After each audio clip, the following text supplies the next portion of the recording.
ഹരേ കൃഷ്ണ. ഹരേ കൃഷ്ണ. ഹരേ കൃഷ്ണ. ഹരേ കൃഷ്ണ മാതാജി. ഹരേ കൃഷ്ണ. ഹരേ കൃഷ്ണ. എല്ലാവർക്കും പ്രണാമം. ഹരേ കൃഷ്ണ. ഓം നമോ ഭഗവതേ വാസുദേവായ. ഓം നമോ ഭഗവതേ വാസുദേവായ. ഓം നമോ ഭഗവതേ വാസുദേവായ. ഓം അജ്ഞാനതിമിരാന്ധസ്യ ജ്ഞാനാഞ്ജനാശലാകയ ചക്ഷുരുന്മീലിതം യേന തസ്മൈ ശ്രീഗുരവേ നമഃ. നമോ വിഷ്ണുപാദായ കൃഷ്ണപ്രേഷ്ഠായ ഭൂതലേ ശ്രീമതേ ഭക്തിവേദാന്ത സ്വാമിനിധി നാമിനേ. നമസ്തേ സാരസ്വതേ ദേവേ ഗൗരവാണി പ്രചാരിണേ നിർവിശേഷ ശൂന്യവാദി പാശ്ചാത്യദേശധാരിണേ.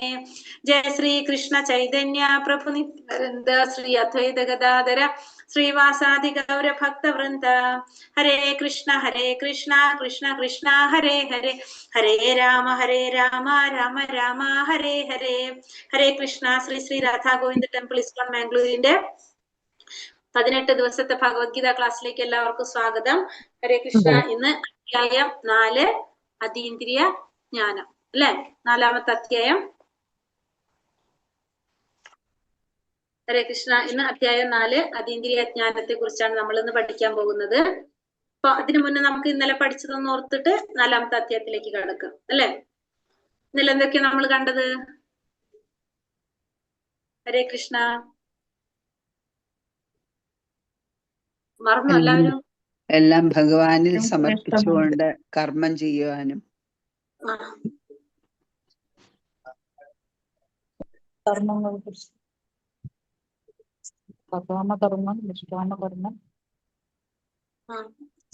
ഇന്നലെ എന്തൊക്കെ പറഞ്ഞു? കർമ്മയോഗമായിരുന്നു ഇന്നലെ നമ്മുടെ അധ്യായം അല്ലെ. എന്താണ് കർമ്മയോഗത്തിൽ നമ്മൾ എന്തൊക്കെയാ കണ്ടത് ഇന്നലെ? കർമ്മം ചെയ്യണമെന്ന് ഭഗവാൻ എന്താ അർജുനൻ ചോദിച്ചില്ലേ? എങ്ങനത്തെ കർമ്മമാണ് ഞാൻ ചെയ്യേണ്ടത്, എനിക്ക് ഏറ്റവും ശ്രേയസ്കരമായിട്ടുള്ളത് എന്താണെന്ന് പറഞ്ഞുതരാനാണ് അർജുനൻ ഭഗവാനോട് പറഞ്ഞത്. അപ്പൊ ഭഗവാൻ എന്ത് പറഞ്ഞു? കർമ്മം ചെയ്യണം. കർമ്മം ചെയ്യാതെ ഒരു വഴിയില്ല. കർമ്മം ചെയ്യാതിരിക്കാൻ എന്തായാലും പറ്റില്ല. പക്ഷെ അത് എങ്ങനെ ചെയ്യണം എന്ന് പറഞ്ഞു? ഭഗവാനായിട്ടുള്ള യജ്ഞം എന്ന നിലയിൽ ചെയ്യാൻ പറഞ്ഞു അല്ലെ. അതിന്റെ ഫലം ആഗ്രഹിക്കാൻ പാടില്ല. യജ്ഞം എന്ന നിലയിൽ, അതായത് ഭഗവാന് വേണ്ടിയിട്ട് ചെയ്യാനായിട്ട് യജ്ഞം എന്ന നിലയിൽ അനുഷ്ഠിച്ചാൽ മതി എന്ന് പറഞ്ഞു.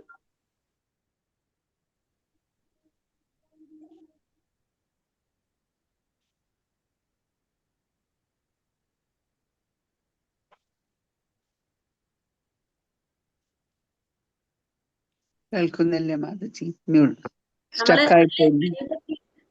ഹരേ കൃഷ്ണ. പ്രോബ്ലം ഉണ്ടോ നെറ്റ്? സ്റ്റക്കായിപ്പോയി മാതാജി. കട്ടായിപ്പോയോ? ഞാനൊന്ന് വീഡിയോ ഓഫ് ചെയ്തേക്കട്ടെ, അപ്പൊ ചിലപ്പോ ക്ലിയർ ആവാണെങ്കിലോ. ഇപ്പൊ ക്ലിയർ ആണോ? ഇപ്പൊ കേൾക്കുന്നുണ്ടോ? പറഞ്ഞു. രാവിലെ ഭാഗവതം ക്ലാസ്സിൽ പറഞ്ഞിട്ടുണ്ടായിരുന്നു, തിരുനേരം കട്ടായി. ഹരേ കൃഷ്ണ. അപ്പൊ നമ്മള് 4 യുഗങ്ങളെ കുറിച്ച് പറഞ്ഞു. ഇപ്പൊ 4 യുഗത്തില് നമ്മളിപ്പോ നിൽക്കുന്നത് കലിയുഗത്തിലാണ്. അപ്പൊ കലിയുഗത്തിന്റെ ധർമ്മം ഹരിനാമ സങ്കീർത്തനമാണ് നമ്മൾ കണ്ടു. ഭഗവാൻ നാമം, ഏത് നാമമാണ് നമ്മൾ ചൊല്ലേണ്ടെന്ന് പറഞ്ഞു? ഹരേ കൃഷ്ണ മഹാമന്ത്രമാണ് നമ്മൾ ചൊല്ലേണ്ടതാണെന്ന് പറഞ്ഞു. ഹരേ കൃഷ്ണ കൃഷ്ണ കൃഷ്ണ ഹരേ ഹരേ, ഹരേ രാമ പിന്നെ നമ്മൾ എന്താ പറഞ്ഞത്? പിന്നെ വേറെ എന്ത് പറഞ്ഞു? കാമത്തെ കുറിച്ച്.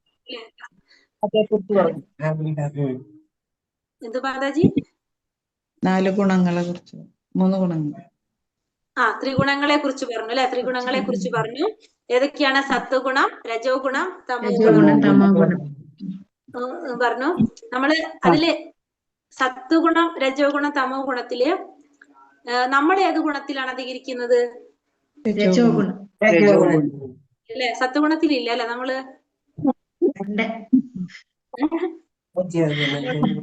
ത്രിഗുണങ്ങൾ അധ്യായം തന്നെ ഒരെണ്ണം വരുന്നുണ്ട്, അപ്പൊ നമുക്ക് അവിടെ വിശദമായിട്ട് പഠിക്കാം. നമ്മള് രാവിലെ നമ്മളെ സമയം വെച്ച് നോക്കുമ്പോ രാവിലെ മിക്കവാറും ഏത് ഗുണത്തിലായിരിക്കും? രാവിലെ സത്വഗുണത്തിന്റെ കളറ് നമുക്ക് പറയാം വൈറ്റ്, നല്ല കളർ, പ്യുവർ വൈറ്റ് ആണ് നമ്മളെ കളർ പറയാ. രാവിലെ സാത്വിക സ്വഭാവത്തിലായിരിക്കും. അത് കഴിഞ്ഞൊരു ഉച്ചയൊക്കെ ആകുമ്പോഴാണ് നമുക്ക് ഏത് വരുന്നത്? രജോ ഗുണം വരുന്നത് അല്ലെ. രജോ ഗുണത്തിന്റെ കളർ റെഡ് ആയിരിക്കും, ഡാർക്ക് റെഡ് ആയിരിക്കും. വൈകിട്ട് ആകുമ്പോഴേക്കും എന്ത് പറയും? സത്വഗുണത്തിലുള്ള ആളും ഏതിലേക്ക് പോയിട്ടുണ്ടാവും? ഇരുട്ടാണ്, ഡാർക്ക് ബ്ലാക്ക് കളറാണ് തമോ ഗുണത്തിന്റെ പറയാം നമുക്ക്. ഈ 3 ഗുണത്തിലും നമ്മള് ഒരാളില് നമുക്ക് ഈ 3 ഗുണം ഉണ്ടാവും. പക്ഷെ കൂടുതൽ നമ്മൾ കാണുന്നുണ്ടാവുക രജോ ഗുണമായിരിക്കും കൂടുതൽ നമ്മളിൽ ഉണ്ടാവുന്നത്. അതിനെ മാറ്റാനുള്ള ഒരു ശ്രമമൊക്കെയാണ് നമ്മൾ ഇനി കൂടെ ചെയ്യാനായിട്ട് പോകുന്നത്. പിന്നെ നമ്മൾ എന്തിനെ കുറിച്ച് പറഞ്ഞു? കാമത്തെ കുറിച്ച് പറഞ്ഞു, നമ്മുടെ ആഗ്രഹങ്ങളെ പറഞ്ഞു അല്ലെ. 2ാമത്തെ അധ്യായത്തിൽ നമ്മൾ പറഞ്ഞിട്ടുണ്ടായിരുന്നു ഇന്ദ്രിയ വിഷയങ്ങളാണ് നമ്മുടെ എല്ലാ പ്രശ്നങ്ങൾക്കും കാരണം എന്ന് കണ്ടു. അപ്പൊ 3ാമത്തെ അധ്യായത്തിൽ നമ്മൾ എന്തെന്നെ പറഞ്ഞത്? നമ്മുടെ ആഗ്രഹങ്ങള് ഉണ്ടാവുന്നത്. ആ ആഗ്രഹങ്ങള് കാമമാണ് എല്ലാത്തിന്റെയും പ്രോബ്ലം എന്ന് പറഞ്ഞില്ല. അപ്പൊ കാമത്തിന്റെ ഇരിപ്പിടങ്ങളെ കുറിച്ച് പറഞ്ഞു. എവിടെയാണ് കാമം ഇരിക്കുന്നത്? ഇന്ദ്രിയങ്ങള്, മനസ്സ്, ബുദ്ധി. നമ്മള് ഒരു പിക്ചർ കാണിച്ചു അല്ലെ, 5 ഇന്ദ്രിയങ്ങൾ, 5 കുതിരകളായിട്ടുള്ള ഒരു പിക്ചർ നമ്മൾ കണ്ടിട്ടുണ്ടായിരുന്നു. നമ്മൾ എന്താ പറഞ്ഞത്? ആ ഇന്ദ്രിയങ്ങളെ നമുക്ക് നിയന്ത്രിക്കാൻ സാധിക്കണം. പക്ഷെ എന്താ സംഭവിക്കുന്നത്? ഇന്ദ്രിയങ്ങളാണ് ഈ ജീവാത്മാവിനെ കൊണ്ടുപോകുന്നത്. ശരിക്കും എന്താണ് വേണ്ടത്? ജീവാത്മാവായിരിക്കണം ഇതിനൊക്കെ നിയന്ത്രിക്കേണ്ടതെന്ന് പറഞ്ഞു. പക്ഷെ ജീവാത്മാവിന്റെ ധാരണ എന്താണ്? ഞാനാണ് എല്ലാം ചെയ്യുന്നതെന്നാണ് ജീവാത്മാവ് വിചാരിക്കുന്നത്. പക്ഷെ ശരിക്കും പറഞ്ഞാൽ ജീവാത്മാവിന് യാതൊരു റോളും ഇല്ല. പ്രകൃതിയുടെ ത്രിഗുണങ്ങളാണ് ഇതെല്ലാം ചെയ്യുന്നത്. അങ്ങനെയാണ് നമ്മൾ 3ാമത്തെ അധ്യായം അവസാനിപ്പിച്ചപ്പോ എന്തെന്ന് പറഞ്ഞിട്ടാണ് നിൽക്കുന്നത്? ഇന്ദ്രിയങ്ങളും മനസ്സും ഇന്ദ്രിയങ്ങളെ നിയന്ത്രിക്കണം എന്നാണ് 3ാമത്തെ അധ്യായത്തിന്റെ കൺക്ലൂഷനിൽ നമ്മൾ എത്തിയത് അല്ലേ. ഇനി 4ാമത്തെ അധ്യായത്തിലേക്ക് കടക്കാണ് നമ്മള്. അതീന്ദ്രിയ ജ്ഞാനം. 4ാമത്തെ അധ്യായം അതീന്ദ്രിയ ജ്ഞാനം. അപ്പൊ അതീന്ദ്രിയ ജ്ഞാനം എന്ന് പറഞ്ഞാല് അതീന്ദ്രിയ ജ്ഞാനം എന്ന് വെച്ചാൽ എന്താണ് അർത്ഥാക്കുന്നത്? അതീന്ദ്രിയം നമുക്ക് നമുക്ക് മനസ്സിലാക്കാൻ സാധിക്കുന്നതിന്റെ അപ്പുറത്തുള്ള ഇന്ദ്രിയങ്ങൾക്കപ്പുറത്തുള്ള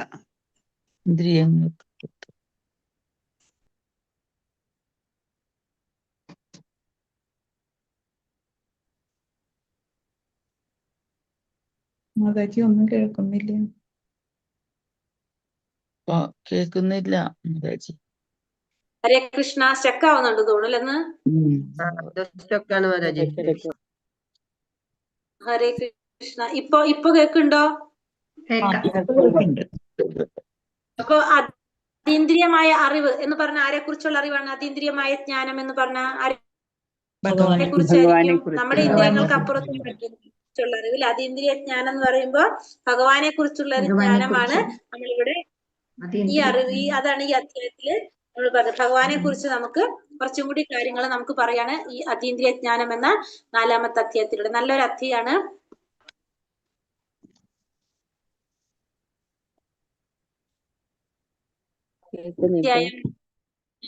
അതീന്ദ്രിയ ജ്ഞാനം. മാതാജി സ്ട്രക്ക് ആവുന്നുണ്ട്. മാതാജി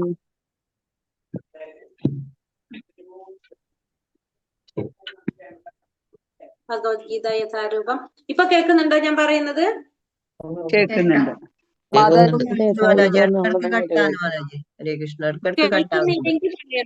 കേൾക്കുന്നില്ലെങ്കിൽ പറയണം. നെറ്റിന്റെ പ്രോബ്ലം ഉണ്ട് തോന്നുന്നു ഇവിടെ.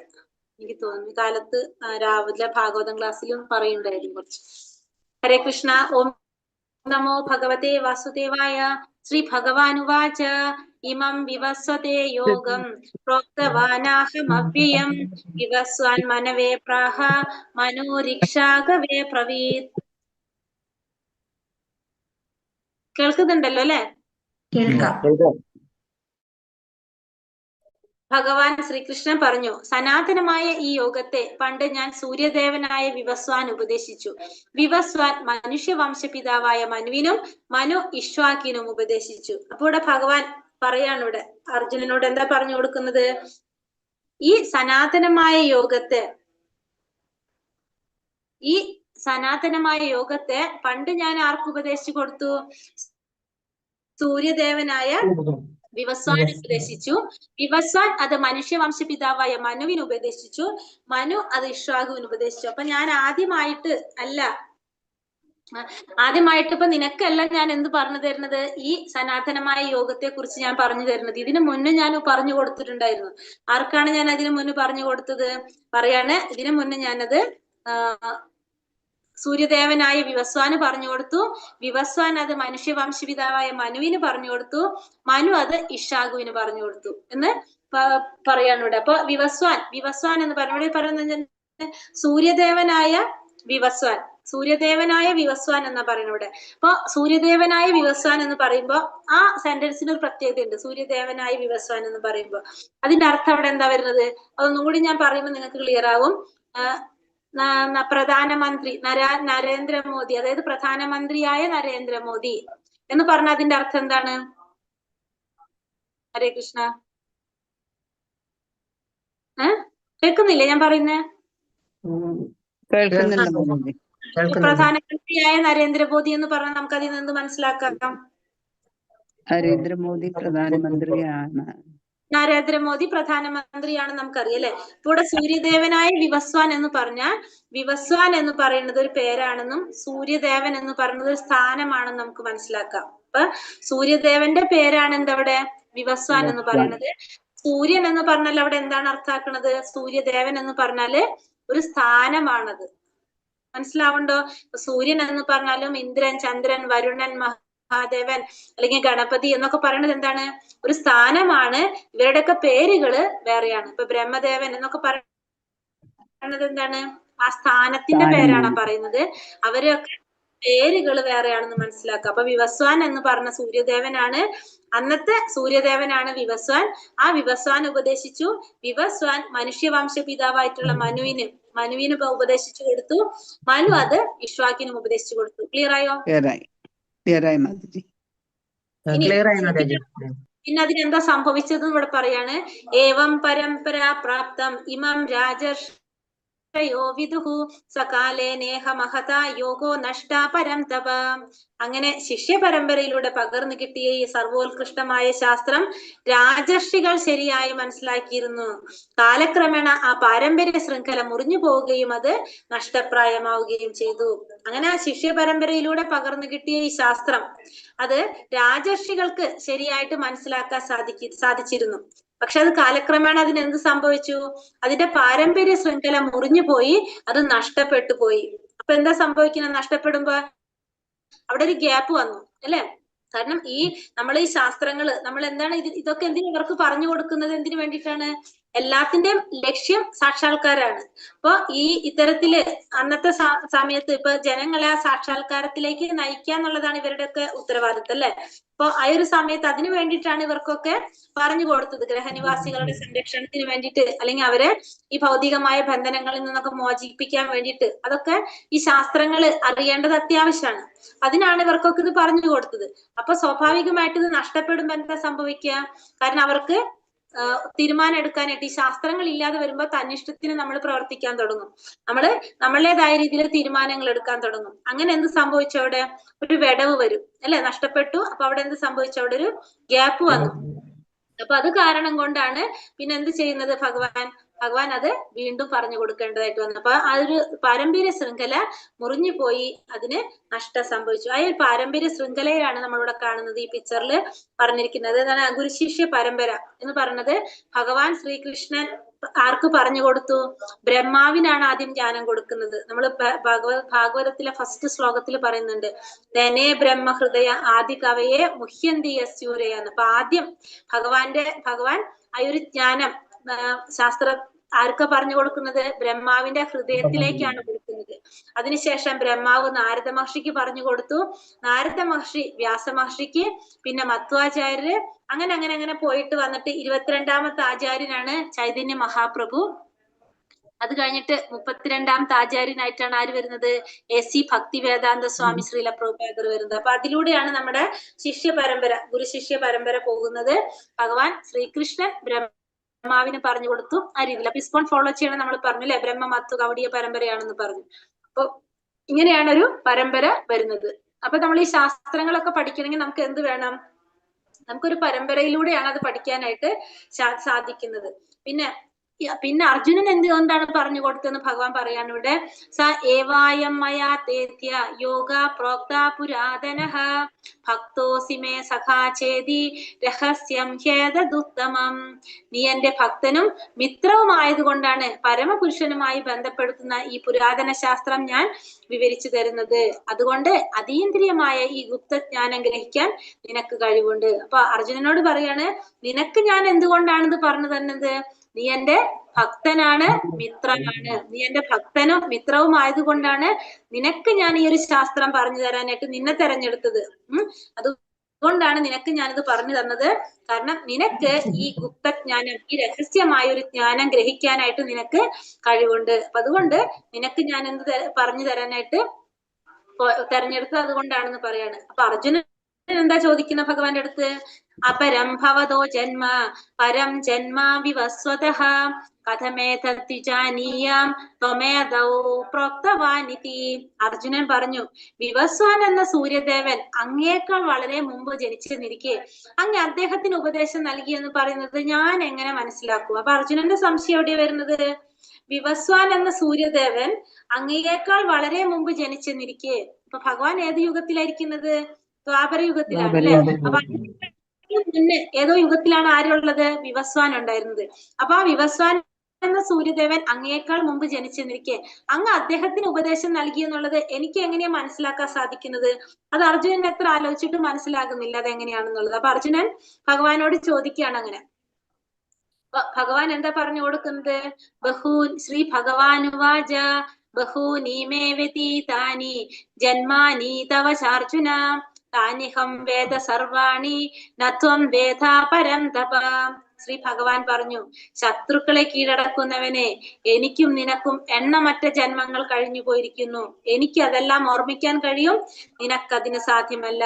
അപ്പൊ അർജുനനോട് പറഞ്ഞു കൊടുക്കാണ് എന്താണ് പ്രോബ്ലം എന്നോട് പറയുന്നത്? നിനക്കൊന്നും അറിയാൻ സാധിക്കുന്നില്ല, പക്ഷെ എനിക്കെല്ലാം അറിയാൻ കഴിയും.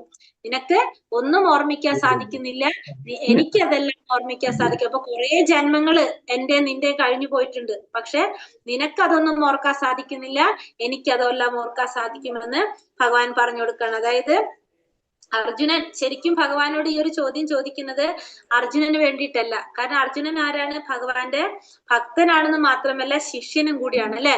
ഒരു ശിഷ്യൻ എപ്പോഴും ഗുരുവിനെ വിശ്വസിച്ചിരിക്കുന്ന വ്യക്തിയായിരിക്കും ശിഷ്യൻ എന്ന് നമ്മൾ പറഞ്ഞു. മിത്രമാണ്. അപ്പൊ ഒരു ശിഷ്യൻ എപ്പോഴും ഗുരുവിനെ വിശ്വസിക്കും. അപ്പോ അർജുനന് ഗുരു പറയുന്നത് എല്ലാതും ശരിയായ രീതിയിലാണ് അർജുനൻ എടുക്കുക. പക്ഷെ എന്താണ്, മറ്റുള്ളവരെ, നമ്മളെ പോലുള്ളവർക്ക് ബോധ്യപ്പെടുത്തി കൊടുക്കാൻ വേണ്ടിയിട്ട് ഭഗവാന്റെ ആ ഒരു സർവാതിശയത്വം, ഭഗവാൻ ആരാണെന്ന് എല്ലാവരെയും ബോധ്യപ്പെടുത്തി കൊടുക്കാൻ വേണ്ടിയിട്ടാണ് ആര് ഈ ചോദ്യം ചോദിക്കുന്നത്? അർജുനൻ ചോദിക്കുന്നത്. അതായത് ഭഗവാനെ കൊണ്ട് തന്നെ പറയിപ്പിക്കാൻ വേണ്ടിയിട്ട്, ഭഗവാൻ ആരാണെന്ന് ഭഗവാനെ കൊണ്ട് തന്നെ ആധികാരികമായിട്ട് ഭഗവാനെ കൊണ്ട് തന്നെ പറയിപ്പിക്കാൻ വേണ്ടിയാണ് ഇവിടെ അർജുനൻ ഇങ്ങനെ ഒരു ചോദ്യം ഭഗവാനോട് ചോദിക്കുന്നത്. അപ്പൊ ചോദിച്ചപ്പോ ഭഗവാൻ എന്താ പറയണത്?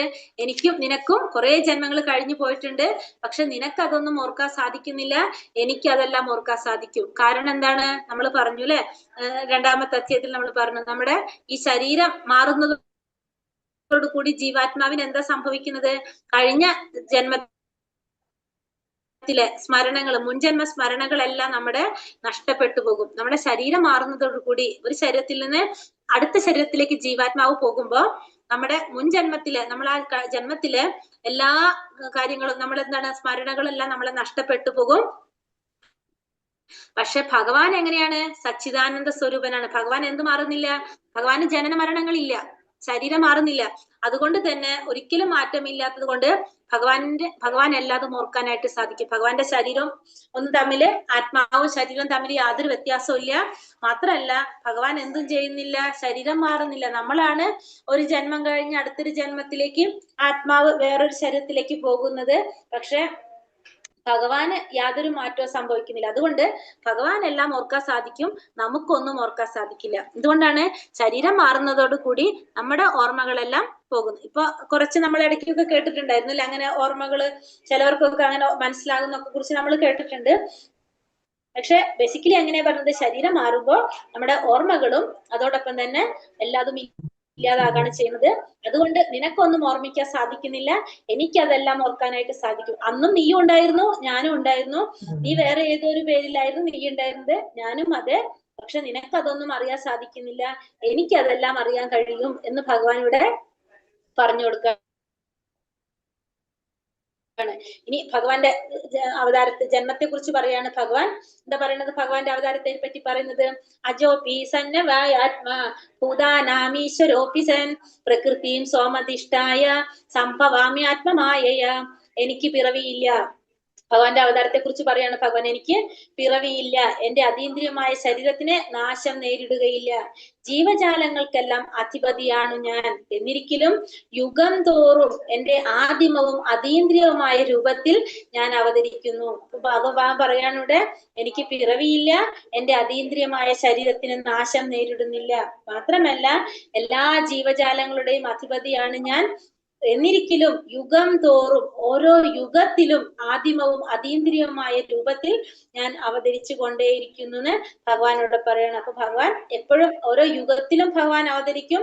ഭഗവാന്റെ ആദിമമായിട്ടുള്ള അതീന്ദ്രിയമായ രൂപത്തിൽ ഭഗവാൻ അവതരിച്ചു കൊണ്ടേയിരിക്കും. ഭഗവാന്റെ അതീന്ദ്രിയമായ ശരീരമാണ്, അതിനൊരിക്കലും നാശം നേരിടുന്നില്ല എന്ന് ഭഗവാനോട് പറയാണ്. അതുകൊണ്ട് നമുക്ക് പറയാം, ഭഗവാന്റെ ബാല്യത്തിലായാലും നമ്മള് നമുക്ക് ബാല്യം വന്നു, കൗമാരം വന്നു, യൗവനം വന്നു, വാർദ്ധക്യം വന്നു. നമ്മുടെ ശരീരത്തിന് പല വിധത്തിലുള്ള മാറ്റങ്ങൾ സംഭവിച്ചുകൊണ്ടിരിക്കും. ആത്മാവിനാണ് മാറ്റമില്ലാത്തത്, ശരീരത്തിന് മാറ്റം സംഭവിച്ചുകൊണ്ടിരിക്കും. പക്ഷെ ഭഗവാൻ ബാല്യത്തിലായാലും കൗമാരത്തിലായാലും യൗവനത്തിലായാലും ഇങ്ങനെ ഏതിലും കൂടെ പോയാലും ഭഗവാൻ എപ്പോഴും എങ്ങനെയാണ്? ഒരേപോലെയാണ് കാണപ്പെടുന്നത്. ഭഗവാൻ എപ്പോഴും നിത്യയവനായിട്ടാണ് ഭഗവാൻ കാണപ്പെടുന്നത്. ഇനി എന്താ പറയുന്നത് ഇവിടെ? യഥാഹി ധർമ്മസ്യ. ഇനി എപ്പോഴാണ് ഭഗവാൻ അവതരിക്കുന്നതെന്ന് പറയാണ് ഇവിടെ. എപ്പോഴാണ്? യഥാഹി ധർമ്മസ്യ ഗ്ലാനിർഭവതി ഭാരത അഭ്യുത്ഥാനമധർമ്മസ്യ തഥാത്മാനം സ്യജാമ്യഹം. എപ്പോൾ എവിടെ ധർമാചരണത്തിന് ക്ഷയം സംഭവിക്കുന്നുവോ, ക്ഷയം നേരിടുന്നുവോ, എപ്പോൾ അധർമ്മം തഴച്ചു വളരുന്നുവോ, അപ്പോഴെല്ലാം ഞാൻ അവതരിക്കുന്നു ഹേ ഭാരത. അപ്പൊ എപ്പോൾ എവിടെയാണോ ധർമ്മത്തിന്റെ ആചരണത്തിന് ക്ഷയം സംഭവിക്കുന്നത്, എപ്പോഴാണോ അധർമ്മം തഴച്ചു വളരുന്നത്, അപ്പോഴെല്ലാം ഞാൻ അവതരിച്ചു കൊണ്ടിരിക്കുന്നു. അപ്പൊ ഭഗവാൻ അവതരിച്ചു കൊണ്ടേയിരിക്കും. ലക്ഷ്യം എന്താണ്? എപ്പോഴും ജനങ്ങളെ ഈശ്വരാവബോധത്തിലേക്ക് കൊണ്ടുവരിക, എല്ലാവരും തിരിച്ച് ഭഗവാന്റെ ധാമത്തിലേക്ക് കൊണ്ടുപോവുക, ധർമ്മം നിലനിർത്തുക. അതൊക്കെയാണ് ഭഗവാന്റെ ലക്ഷ്യം. അധർമ്മം തഴച്ചു വളരുന്നത് കാണുമ്പോ അതിനില്ലാതാക്കുക, ധർമ്മം ആചരണത്തിന് ക്ഷയം നേരിടുമ്പോ അതവിടെ നിർത്തുക. ഇതൊക്കെയാണ് ഭഗവാന്റെ ലക്ഷ്യം. അതിനു വേണ്ടിയിട്ട് ഭഗവാൻ അവതരിച്ചുകൊണ്ട് നിധികളെ അയക്കും. പക്ഷെ എന്തുറപ്പാണ്? ഭഗവാൻ അവതരിക്കും എന്നുള്ളത് ഉറപ്പാണ്. ലക്ഷ്യം എപ്പോഴും എന്താണ്? ഈശ്വരാവബോധത്തിലേക്ക് എല്ലാവരും കൊണ്ടുപോകുക എന്നുള്ളതാണ് ഭഗവാന്റെ യഥാർത്ഥ ഉദ്ദേശം പറയുന്നത്. ഇനി എന്തിനാണ് ഭഗവാൻ അവതരിക്കുന്നത് എന്ന് പറയാണ് ഇവിടെ. പരിത്രാണായ സാധൂനാം വിനാശായ ച ദുഷ്കൃതാം ധർമ്മ സംസ്ഥാപനാർത്ഥായ സംഭവാമി യുഗേ യുഗേ. ഭക്തന്മാരെ രക്ഷിക്കാനും ദുഷ്കൃതികളെ നിഗ്രഹിക്കാനും ധർമ്മത്തെ പുനഃസ്ഥാപിക്കാനുമായി യുഗം തോറും ഭഗവാൻ അവതരിച്ചു കൊണ്ടേയിരിക്കുന്നു. കൂടെ ഭക്തന്മാരെ രക്ഷിക്കാനും ദുഷ്കൃതികളെ നിഗ്രഹിക്കാനും ധർമ്മത്തെ പുനഃസ്ഥാപിക്കാനും വേണ്ടിയിട്ട് ഓരോ യുഗത്തിലും യുഗം തോറും ഭഗവാൻ അവതരിച്ചു കൊണ്ടേയിരിക്കുകയാണ്. അപ്പൊ ഓരോ യുഗത്തിലും ഭഗവാൻ അവതരിക്കുന്നുണ്ട്. ഇപ്പൊ നമുക്ക് സത്യയുഗത്തിൽ ഭഗവാന്റെ അവതാരം ഉണ്ടായിരുന്നു. ആരായിരുന്നു സത്യയുഗത്തിൽ ഭഗവാൻ ആരായിട്ട് അവതരിച്ചത് അറിയാവോ? സത്യയുഗത്തില് ഹരേ കൃഷ്ണ, ഭഗവാന്റെ അവതാരം നരസിംഹാവതാരായിട്ട്, നരസിംഹാവതാരാണ് സത്യയുഗത്തിൽ വന്നത്. ത്രേതായുഗത്തിൽ ആരായിട്ട് വന്നു? ശ്രീരാമനായിട്ട് വന്നു. ദ്വാപരയുഗത്തിൽ ആരായിട്ട് വന്നു? ശ്രീകൃഷ്ണനായിട്ട് വന്നു അല്ലെ. ഇനി കലിയുഗത്തിൽ ഭഗവാന്റെ ഒരു അവതാരം വരാനുണ്ട്. അതാരാണ്? കൽക്കി അവതാരം വരാനുണ്ട്. ഇപ്പൊ നമ്മള് ഭഗവാന്റെ ഒരു രഹസ്യ അവതാരത്തെ കുറിച്ച് നമ്മൾ ഇന്നലെ പറഞ്ഞിട്ടുണ്ടായിരുന്നു ക്ലാസ്സില്. ഏതായിരുന്നു? ചൈതന്യ മഹാപ്രഭു. ഭഗവാന്റെ രഹസ്യമായ ഒരു അവതാരം ചൈതന്യ മഹാപ്രഭു. നമ്മള് നാമ സങ്കീർത്തനം പ്രചരിപ്പിക്കാൻ വേണ്ടിയിട്ട് ഭഗവാൻ ഒരു ഭക്തന്റെ രൂപത്തിൽ അവതരിച്ചത്. അങ്ങനെ ഭഗവാൻ ഓരോ യുഗത്തിലും ഭഗവാൻ അവതരിക്കുന്നു പറഞ്ഞ്. ഇപ്പൊ കലിയുഗത്തിലും ഭഗവാന്റെ ഇപ്പൊ ഒരു അവതാരം നമ്മൾ വന്നു, കൃഷ്ണ അവതാരമായിട്ട്. ആരാണ്? ചൈതന്യ മഹാപ്രഭു ആയിട്ട് ഭഗവാൻ അവതരിച്ചിട്ടുണ്ടായിരുന്നു. ഇത് ചൈതന്യ മഹാപ്രഭു ആയിട്ട് ഭഗവാൻ അവതരിച്ചപ്പോ ഈ പിക്ചർ കാണുന്നത് അതാണ്. ഭഗവാൻ ചൈതന്യ മഹാപ്രഭു ആയിട്ട് അവതരിച്ച് ഏത് ഋഷിയാണിത്? സർവഭൗമ ഭട്ടാചാര്യർ അദ്ദേഹത്തിന് ദർശനം കൊടുക്കുകയാണ് ചെയ്യുന്നത്. അതായത് ഞാൻ തന്നെയാണ് ആരായിട്ട് വന്നത്? ശ്രീരാമനായിട്ട് വന്നതും കൃഷ്ണനായിട്ട് വന്നതും സന്യാസിയായിട്ട്, ചൈതന്യ മഹാപ്രഭു സന്യാസിയാണ്, സന്യാസിയായിട്ട് വന്നതും ഞാൻ തന്നെയാണെന്ന് പറയാണ്. ഇത് ഷഡ്ഭുജ രൂപത്തില്, 6 ഭുജ രൂപത്തില് എന്ത് കൊടുക്കാണ്? ദർശനം കൊടുക്കായിരുന്നത് അദ്ദേഹം. അതായത് ഈ ചിത്രത്തിൽ നമ്മൾക്ക് കാണാൻ സാധിക്കുന്നത്, കാണുന്നുണ്ടല്ലോ ഈ 6 കൈകളുള്ള പിക്ചർ കാണുന്നത്. അതായത് ശ്രീരാമന്റെ കയ്യിലുള്ള വില്ലും അമ്പും ഏന്തിട്ടുള്ള ശ്രീരാമനായിട്ടുള്ളത്, പിന്നെ അതുപോലെ തന്നെ ശ്രീകൃഷ്ണ ഭഗവാനാണ് ഓടക്കുഴൽ വായിച്ചിരിക്കുന്നത്. ചൈതന്യ മഹാപ്രഭു സന്യാസിയുടെ വേഷത്തില് കമണ്ടല് പിടിച്ചു നിൽക്കുന്നത്. അപ്പൊ സർവഭൗമ ഭട്ടാചാര്യർക്ക് ദർശനം കൊടുക്കുകയാണ് മഹാപ്രഭു. വിശ്വരൂപ ദർശനമായിട്ട് നൽകി എന്നാണ് ഇത് പറയുന്നത്. ഇതില് പറയുന്നത് ഞാൻ തന്നെയാണ് ശ്രീരാമനായിട്ടും ശ്രീകൃഷ്ണനായിട്ടും കമണ്ടല് പിടിച്ചിരിക്കുന്ന സന്യാസിയായിട്ടും അവതരിച്ചതെന്ന് കാണിച്ചു കൊടുക്കാണ്. അതാണ് ഈ പിക്ചർ. ഇനി ഭഗവാന്റെ ജന്മത്തെ കുറിച്ച് പറയാണ്. ഭഗവാൻ എങ്ങനെയാണ്? ജന്മ കർമ്മച്ച മേ ദിവ്യം ഏവം യോ വേത്തി തത്വദാഹ ത്യക്താദേഹം പുനർജന്മ നൈതി മാമേതി സ്വാർജുന. അല്ലയോ അർജുന, എന്റെ ജനനത്തിന്റെയും പ്രവർത്തികളുടെയും അതീന്ദ്രിയ സ്വഭാവം ഗ്രഹിച്ചവർ മരണശേഷം വീണ്ടും ഭൗതിക ലോകത്തിൽ പിറക്കുന്നില്ല. അവർ ശാശ്വതമായ എന്റെ ലോകത്തിലെത്തുന്നു. അപ്പോ അർജുനോട് പറയാണ്, എന്റെ ജനനത്തെ കുറിച്ചും എന്റെ പ്രവർത്തികളെ കുറിച്ചുള്ള അതീന്ദ്രിയമായ സ്വഭാവം ഗ്രഹിച്ചവർക്ക് പിന്നെ എന്തുണ്ടാവില്ല? മരണശേഷം വീണ്ടും ഭൗതിക ലോകത്തിൽ പിറക്കേണ്ടതായിട്ട് വരില്ല. ഭഗവാനെ കുറിച്ച് ശരിയായ അർത്ഥത്തിൽ ശരിയായ രീതിയിൽ മനസ്സിലാക്കി കഴിഞ്ഞാൽ പിന്നെ ഒരിക്കലും അവർക്ക് ഭൗതിക ലോകത്തിൽ പിറക്കേണ്ടതായിട്ട് വരില്ല. അവർക്ക് ശാശ്വതമായ ഭഗവാന്റെ ആ ലോകത്തിലേക്ക് പോകാനായിട്ട് സാധിക്കും. ഭഗവാന്റെ ശാശ്വതമായ ലോകം ഏതാണ്? ഗോലോക വൃന്ദാവനം അല്ലെ? ഭഗവാന്റെ ഗോലോക വൃന്ദാവനത്തിലേക്ക് പോകാനായിട്ട് സാധിക്കും.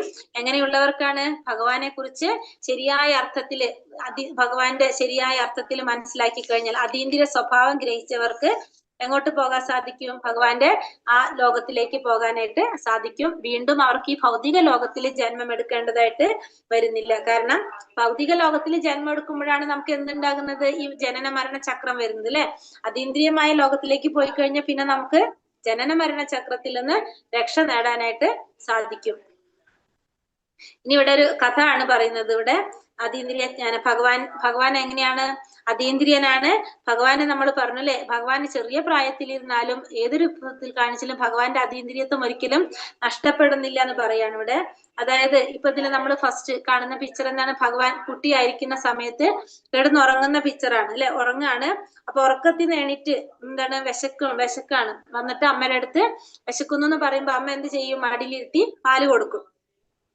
മടിയിലിരുത്തിയിട്ട് പാല് കൊടുക്കുമ്പോ അമ്മയ്ക്ക് അപ്പോഴാണ് ഓർമ്മ വരുന്നത് അടുപ്പില് പാല് തിളപ്പിക്കാനായിട്ട് വച്ചിട്ടുണ്ടായിരുന്ന കാര്യം ഓർമ്മ വരായിരുന്നു. അപ്പൊ അമ്മ എന്ത് ചെയ്യും? ആ കുട്ടിയെ താഴെ ഇറക്കി ഇരുത്തിയിട്ട് അമ്മ പാലെടുത്ത് വെക്കാനായിട്ട് അമ്മ പോകും. അമ്മ പാലെടുത്ത് വെക്കാൻ പോകുമ്പോ അത് ആർക്കും ഇഷ്ടായില്ല, കുട്ടിക്ക് ഇഷ്ടായില്ല. അപ്പൊ അവിടെ വെണ്ണ തൈര് ഒക്കെ കടഞ്ഞ കുടവും വെണ്ണയൊക്കെ വെച്ചിട്ടുണ്ടായിരുന്നു. എന്താ ചെയ്ത്? അതൊക്കെ നശിപ്പിക്കും. അവിടെ നശിപ്പിച്ച് എങ്ങനെയൊക്കെ അവിടെ കേടാക്കാൻ സാധിക്കോ അങ്ങനെയൊക്കെ ചെയ്യും. അപ്പൊ സ്വാഭാവികമായിട്ട് അമ്മമാർക്ക് ദേഷ്യം വരും അല്ലെ? അപ്പൊ വെണ്ണ മുഴുവൻ അവിടെ കളയല്ലേ? അപ്പൊ അമ്മ എന്ത് ചെയ്യും? ദേഷ്യത്തിന് പിടിച്ചിട്ടൊരു ഒരലില് കെട്ടിവെക്കും. കുട്ടിയെ ഓടിച്ചിട്ടിട്ട് പിടിച്ചിട്ട് ഒരു ഒരലില് കെട്ടിവെക്കും. അപ്പൊ കെട്ടിവെക്കുമ്പോ ഭഗവാൻ എന്ത് ചെയ്യാ? ഒരലും വലിച്ചിട്ട്, കാരണം ഭഗവാൻ അറിയാം തന്റെ സ്പർശനം ഏൽക്കാനായിട്ട് അവിടെ ആ വൃന്ദാവനത്തില് 2 മരങ്ങൾ നിൽക്കുന്നുണ്ടായിരുന്നു. നാരദ മഹർഷിയുടെ ശാപം കൊണ്ട് എന്താണ്? തന്റെ ഭക്തനാണ് നാരദ മഹർഷി. ആ നാരദ മഹർഷി ശാപം കൊടുത്ത 2 വൃക്ഷങ്ങൾ ആ തോട്ടത്തിൽ ഉണ്ടെന്ന് അറിയുന്ന ഭഗവാൻ ആ ഒരലും വലിച്ച് എന്ത് ചെയ്യും? അവരുടെ ശാപം തീർക്കാൻ വേണ്ടിയിട്ട് പോകും. അങ്ങനെ അവരാരാണ്? കുബേരന്റെ മക്കളാണ് അവര്. നളകുബേരനും മണിഗ്രീവനുമാണ് അവര് അച്ഛന്റെ ഐശ്വര്യത്തില് മതിമറന്ന് ഇങ്ങനെ ജീവിക്കായിരുന്നു. അങ്ങനെ അപ്സരസുകളായിട്ട് ഇങ്ങനെ മതിമറന്ന് ജീവിക്കുന്ന ഒരു സമയത്ത് നാരദ മഹർഷിയെ കണ്ടപ്പോ അവരത് ഒരു കൂസലില്ലാതെ അവരെന്ത് ചെയ്യണം? അവർ ചെയ്തുകൊണ്ടിരുന്ന പ്രവർത്തികൾ ഇങ്ങനെ ചെയ്തുകൊണ്ടിരുന്നു. അങ്ങനെ ശാപം കിട്ടിയിട്ട് വൃക്ഷങ്ങളായിട്ട് മാറണം. അപ്പൊ നമ്മൾ ഇന്നലെ പറഞ്ഞില്ലേ, ഏറ്റവും ഇതായിട്ടുള്ള എന്താ പറയാ ജന്മാണ് വൃക്ഷത്തിന്റെ ജന്മം, ജീവാത്മാവിന്റെ. അങ്ങനെ ഇവർക്ക് വൃക്ഷമായിട്ട് മാറേണ്ടതായിട്ട് വരാണ്. അങ്ങനെ വൃക്ഷമായിട്ട് മാറിയിട്ട് അവർക്ക് ശാപമോക്ഷത്തിന് പറഞ്ഞത് വൃന്ദാവനത്തില് ഭഗവാൻ അവതരിക്കുമ്പോ ഭഗവാൻ മോക്ഷം നൽകുന്നു പറയും. അവർക്ക് ശാപത്തിൽ നിന്ന് മോചനം നൽകുന്നു പറയും. അങ്ങനെ ഭഗവാൻ എന്ത് ചെയ്യാണ്? ഭഗവാൻ ആ വൃക്ഷത്തിന്റെ ഇടയിൽ കൂടെ പോയി ഒരലും വലിച്ച് അങ്ങോട്ട് പോയി ഭഗവാന്റെ സ്പർശനം ഏറ്റപ്പോ എന്ത് സംഭവിച്ചു? അവര് വീണ്ടും മണിഗ്രീവനും നളകുബേരനായിട്ട് മാറുകയാണ് ചെയ്യുന്നത്. അപ്പൊ നമുക്ക് മനസ്സിലാക്കാൻ സാധിക്കുന്ന ഏതൊരു പ്രായത്തിലും ഭഗവാൻ എന്ത് സംഭവിക്കുന്നില്ല? ഭഗവാന്റെ ആ കഴിവിലോ ഗുണത്തിലോ ഒന്നും ഒരു കുറവും സംഭവിക്കുന്നില്ല. ഭഗവാൻ എപ്പോഴും എങ്ങനെയാണ്? അതീന്ദ്രിയനാണെന്ന് പറയാണ് അവിടെ. പിന്നെ അടുത്ത ശ്ലോകത്തിൽ എന്താ പറയണത്? വീതരാഘഭയ ക്രോധ മന്മയ മാമുപാശ്രിതാഹ ബഹവോ ജ്ഞാന തപസ ഭൂതമദ്ഭാവമാഗത. രാഗം, ഭയം, ക്രോധം എന്നിവയിൽ നിന്ന് മോചിതനായി എന്നിൽ തന്നെ മുഴുകി ശരണം പൂകിയ അനേകം പേർ എന്നെ പറ്റിയുള്ള ജ്ഞാനത്താൽ ശുദ്ധീകൃതരായി എന്നിൽ പ്രേമബദ്ധരായിട്ടുണ്ട്. ഇനി അടുത്തത് പറയുന്നത് രാഗം, ഭയം, ക്രോധം. രാഗം എന്ന് വെച്ചാൽ എന്താണ്? ഭൗതികമായിട്ടുള്ള സുഖത്തിലുള്ള ആസക്തി, നമ്മുടെ രാഗം. ഭയം എന്ന് വെച്ചിട്ടുണ്ടെങ്കിൽ നമ്മുടെ ഭയം. ക്രോധം എന്ന് വെച്ചാൽ ശരീരത്തിനോട് അല്ലെങ്കിൽ മരണത്തിനോടൊക്കെ ഉള്ള ഭയം അല്ലെ. ക്രോധം എന്ന് വെച്ചാൽ ദേഷ്യം. ഇതിൽ നിന്നൊക്കെ മോചിതരായിട്ട് എന്നിൽ തന്നെ ശരണം പൂകിയ അനേകം പേർ എന്നെ പറ്റിയുള്ള ജ്ഞാനത്തിൽ എന്ത് സംഭവിച്ചിട്ടുണ്ട്? എന്നിൽ ദിവ്യ പ്രേമബദ്ധരായിട്ടുണ്ട് എന്ന് പറയാണ്. എന്നില് ദിവ്യ പ്രേമബദ്ധരായിട്ടുണ്ട്. രാഗം, ഭയം, ക്രോധം എന്നിവയിൽ നിന്ന് മോചിതരായി എന്നിൽ തന്നെ മുഴുകി ശരണം പൂകിയ അനേകം പേർ എന്നെ പറ്റിയുള്ള ജ്ഞാനത്താൽ ശുദ്ധീകൃതരായി എന്നിൽ ദിവ്യപ്രേമബദ്ധരായിട്ടുണ്ട്. അപ്പൊ അതിന് ഇവിടെ കാണുന്ന ഒരു പിക്ചർ നമുക്ക് നോക്കിക്കഴിഞ്ഞാല്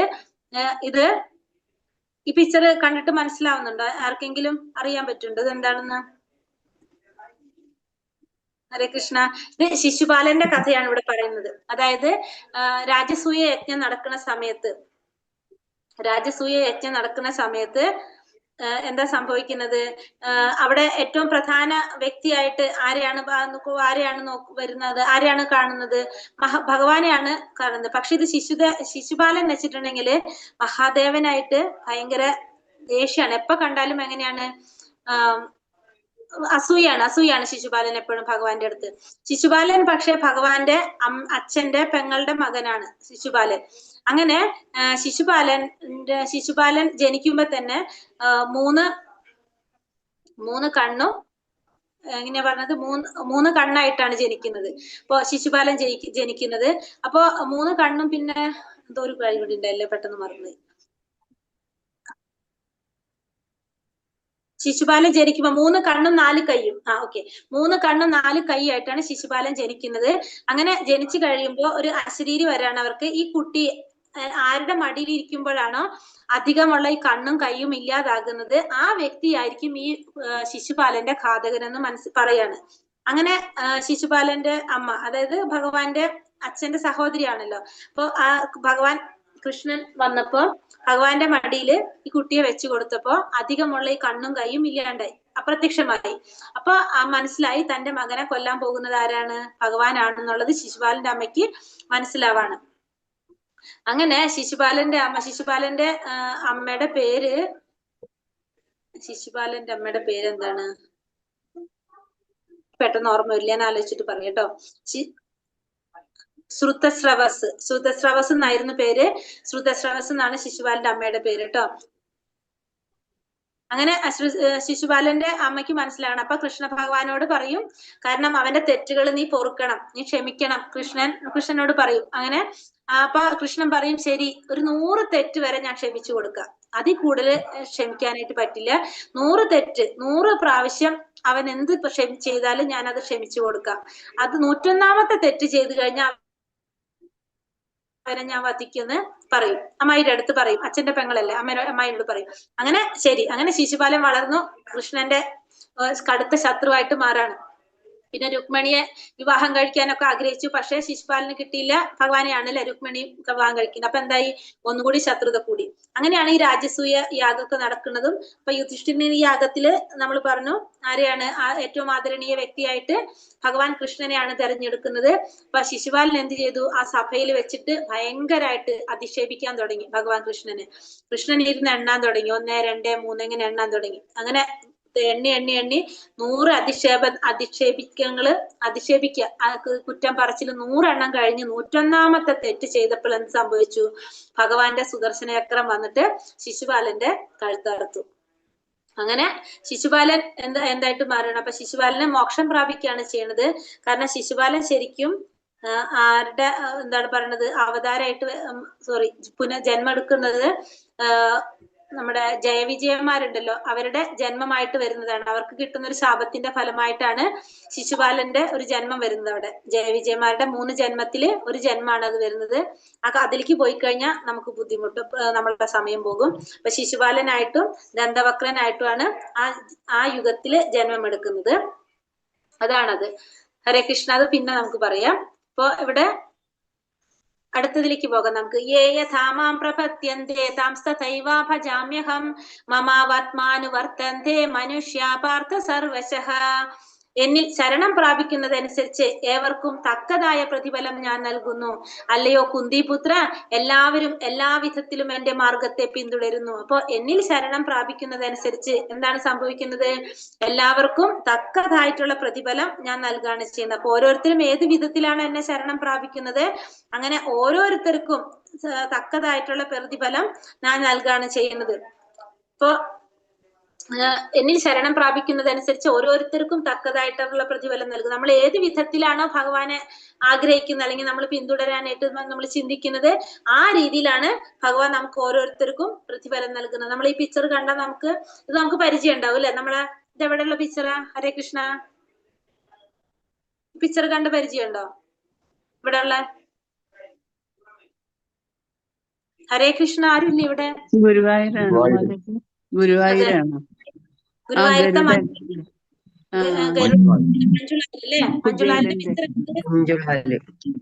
മഞ്ജുലാലിന്റെ കഥ അറിയാം? മഞ്ജുളാല കുചേലന്റെ പ്രതിമയാണ്. മഞ്ജുളാലിന്റെ കഥ അറിയുന്നത്. മഞ്ജുലാലിന്റെ കഥ അറിയാമോ? കേട്ടിട്ടുണ്ടോ? കേട്ടിട്ടുണ്ട് മാതാജി. അറിയാലോ അല്ലെ മഞ്ജുലാലിന്റെ കഥ? മഞ്ജുല എന്ന് പറഞ്ഞ ഒരു കുട്ടി മാല കെട്ടിട്ട് ഭഗവാന് മാല ചാർത്തി അതാണ്. അപ്പൊ ഭഗവാനെ നമ്മൾ ഏത് വിധത്തിലാണോ നമ്മൾ ആഗ്രഹിക്കുന്നത്, ആ വിധത്തിൽ ഭഗവാൻ നമുക്ക് വേണ്ട പ്രതിഫലം നൽകുന്നതാണ്. നമുക്കത് മനസ്സിലാക്കാനായിട്ട്. മാതാജി, ഇതല്ലേ കുചേല ദിനത്തിനല്ലേ, കുചേല ദിനത്തിന്റെ അന്നല്ലേ വെച്ചത് ഈ പ്രതിമ? കുചേല ദിനത്തിന്റെ അന്നല്ലേ ഈ പ്രതിമ വെച്ചത്? എനിക്കറിയില്ല മാതാജി.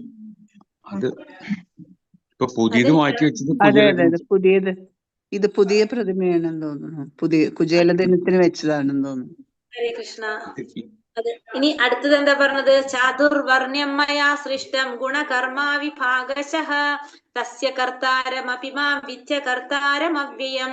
പ്രകൃതി സഹജങ്ങളായ 3 ഗുണങ്ങളെയും തദനുസൃതങ്ങളായ കർമ്മങ്ങളെയും മുൻനിർത്തിക്കൊണ്ട് മനുഷ്യ സമൂഹത്തിന്റെ 4 വർണ്ണങ്ങൾ ഞാൻ സൃഷ്ടിച്ചു. ഈ വിഭാഗങ്ങളെ സൃഷ്ടിച്ചു എന്നിരിക്കലും അവ്യയനായ ഞാനല്ല അതിന്റെ കർത്താവ് എന്നറിയുക. അപ്പൊ പ്രകൃതി സഹജങ്ങളായ 3 ഗുണങ്ങളും തദനുസൃതങ്ങളായ കർമ്മങ്ങളുടെയും മുൻനിർത്തിക്കൊണ്ട് മനുഷ്യ സമൂഹത്തില് 4 വർണ്ണങ്ങൾ ഞാൻ സൃഷ്ടിച്ചു. അപ്പൊ ഭഗവാൻ എന്താ ഇവിടെ പറയുന്നത്? ഭഗവാൻ 4 വർണ്ണങ്ങൾ സൃഷ്ടിച്ചു എന്ന് പറയാണ്. എങ്ങനെയാണ് സൃഷ്ടിച്ചത്? ഗുണത്തിന്റെയും കർമ്മത്തിന്റെയും അടിസ്ഥാനത്തിൽ. നമ്മളെ 3 ഗുണങ്ങൾ നമുക്കറിയാം അല്ലെ? സത്വഗുണം, രജോ ഗുണം, തമോ ഗുണം. ആ 3 ഗുണത്തിന്റെയും പിന്നെ കർമ്മത്തിന്റെയും അടിസ്ഥാനത്തിൽ, നമ്മൾ ചെയ്യുന്ന കർമ്മത്തിന്റെയും അടിസ്ഥാനത്തിലാണ് എന്ത് സൃഷ്ടിച്ചത്? 4 വർണ്ണങ്ങൾ സൃഷ്ടിച്ചത്. ഈ വിഭാഗങ്ങൾ സൃഷ്ടിച്ചു എന്നിരിക്കലും അവ്യയനായ ഞാനല്ല അതിന്റെ കർത്താവ് എന്നറിയുക. അപ്പൊ അതിന്റെ കർത്താവ് ആരല്ല? എപ്പോഴും ഞാനല്ല എന്ന് മനസ്സിലാക്കുക.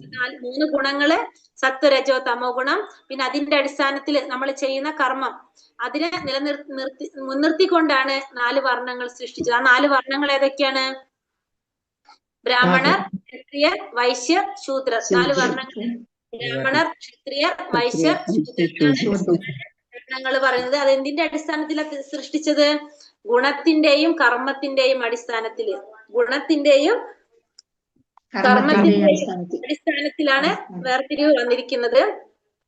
സത്വഗുണ പ്രധാനികളായത്, സത്വഗുണത്തിലുള്ളവര് ബ്രാഹ്മണർ എന്നറിയപ്പെടുന്നു. അവര് പൊതുവെ എങ്ങനെയാണ്? ബുദ്ധിശക്തി കൂടിയവരാണ്. മറ്റുള്ളവർക്ക് അറിവ് പകർന്നു കൊടുക്കുക എന്നുള്ളതാണ് അവരുടെ ധർമ്മം. അവരുടെ കർമ്മം എന്ന് പറയുന്നത് മറ്റുള്ളവർക്ക് വേണ്ട അറിവ് പകർന്നു കൊടുക്കുക. പൊതുവെ അവർ കുറച്ച് ബുദ്ധിശക്തികളാണ് ഉള്ളവരാണെന്ന് പറയാം. അതുകൊണ്ട് സത്വഗുണ പ്രധാനികളാണ് ആര്? ബ്രാഹ്മണർ. രണ്ടാമത്തത് ക്ഷത്രിയർ. ക്ഷത്രിയർ അപ്പൊ സത്വഗുണമാണ് ആരിൽ കാണുന്നത്? ബ്രാഹ്മണരിൽ കാണുന്നത്. രണ്ടാമത്തെ വിഭാഗം ക്ഷത്രിയര്. പൊതുവെ രജോ ഗുണ പ്രധാനികളാണ് ആര്? ക്ഷത്രിയർ. ക്ഷത്രിയരെ പൊതുവെ എങ്ങനെയാണ്? ഭരണാധികാരികളാണ് ക്ഷത്രിയര്.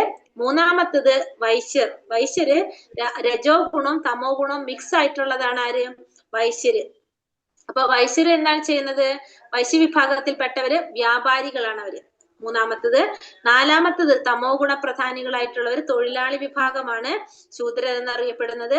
അവര് എന്താ ചെയ്യണത്? ഈ മറ്റുള്ള വിഭാഗങ്ങൾക്ക് വേണ്ട സഹായങ്ങൾ ചെയ്തു കൊടുക്കുക എന്നുള്ളതാണ് ഇവരുടെ ഉത്തരവാദിത്തം. അപ്പൊ ഇത് എന്തിന്റെ അടിസ്ഥാനത്തിലാണ് തിരിച്ചത്?